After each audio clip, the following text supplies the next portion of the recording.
Welcome back. Now the answer to our Crossfire quiz. Every year, 6.3 million veterans receive health care from the VA, and of course, we thank them for their service. But today, after investigations revealed some veterans died because they were kept on secret waiting lists instead of getting treatment, a Senate committee started asking some questions. And once again, the Obama administration is circling the wagons to protect its own.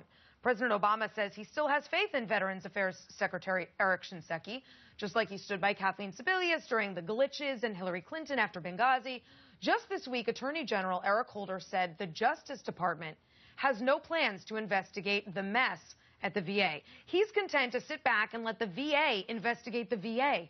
Well, at least one Democrat is smart enough to realize that's a bad idea. Here's Senator Richard Blumenthal at today's hearing. Isn't there evidence here of criminal wrongdoing? That is, falsifying records, false statements to the federal government? That's a crime under the... It should be, yes. And wouldn't it be appropriate to ask for assistance from the Federal Bureau of Investigation or some other similar agency? You'd think so, yeah. In the Crossfire tonight, Larry Corbin, Jessie Jane Duff. Larry, you know, the DOJ has not been shy in their investigations. They investigated media leaks. They investigated Sheriff Joe Arpaio. They investigated e-book price fixing. But they have no plans to investigate the deaths of 40 veterans. Why does it seem like instead of holding people accountable, the administration wants to protect the people currently in place? Well, first of all, as I mentioned before, the Inspector General, who, by the way, is independent of the Secretary, he or she is appointed and confirmed by the Congress, reports to the Congress, said there's no evidence that any of the deaths are related to the waiting list. That's him, okay? What he's investigating, then we'll find... but Larry, even Eric Shinseki today said that the IG is overloaded and has too much work on his plate. Why are we waiting even further to figure out what this report is? We know what happened. No, we don't know what happened. We know whistleblowers. Do you believe Edward Snowden? Okay, I'm asking you. You got whistleblowers here coming out, and that's what you're... Now, if the IG is not big enough, you can get more people in the IG. Right. So that's what you need to do. Then if they find criminal thing, then they turn it over to the Justice Department. Do you think criminal charges are going to happen at some point? I don't know, okay? I mean, you know, we always jump to conclusions, and then we find out, hey, we overreacted. Yeah. Now, to you, you would have to agree that this is not a Democrat problem, that the VA has been a bipartisan mess for a while. Wouldn't you agree with that? I would agree that the VA has never been run well. It's government-run health care. It's a government bureaucracy. It's the second largest bureaucracy next to DOD. So it's not run well. And so it's a bipartisan problem, and frankly, the Republicans had an opportunity to help fix it. I want to show you something that was said by somebody I think that you would actually respect, somebody. You mentioned the American Legion. He says, I don't know how anyone who voted no today can look a veteran in the eye to justify the vote. He's not talking about this mess. He's talking about the vote in February where Republicans stood together in the Senate and blocked more help for the VA. Aren't you concerned about Republicans also not doing right by veterans?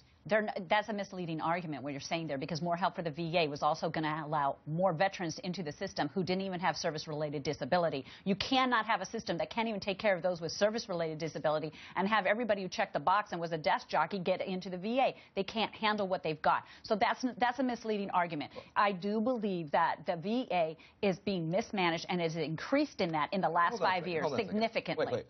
I want to just pin you down on something here, because what you just said I thought was shocking and disappointing. There was a bill that was a real opportunity and a real shot to protect pensions for people who serve this country. Bernie Sanders bill? Are you saying? You're talking about Bernie Sanders bill? Hold on a second. Are you saying that the only people you think who serve this country who need help and support are the ones who had a weapon? You're saying that all of our...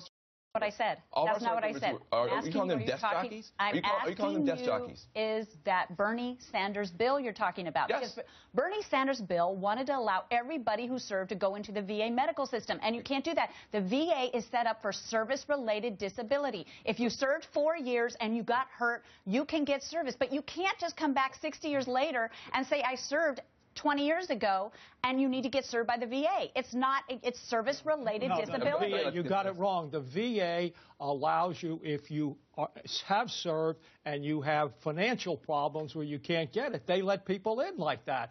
And you mentioned earlier about the Agent Orange thing coming back. We don't know now people who, you know, had no disability. When I got out, they didn't know about Agent Orange when we left and never talked about it.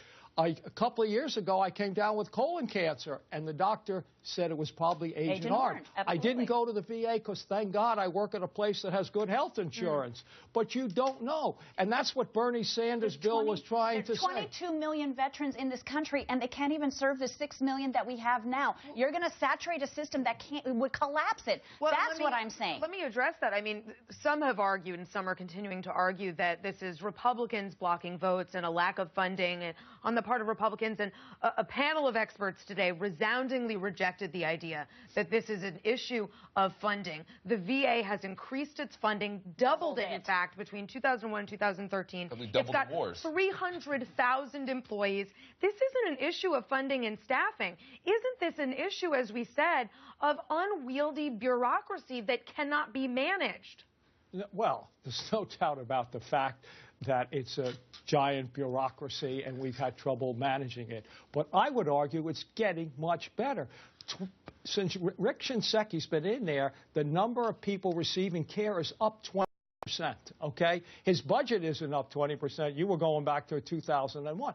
It has increased. Things are getting better. The number of claimants has gone down from 800,000 to 500,000, okay? So when you say things are, is it perfect? Heck no.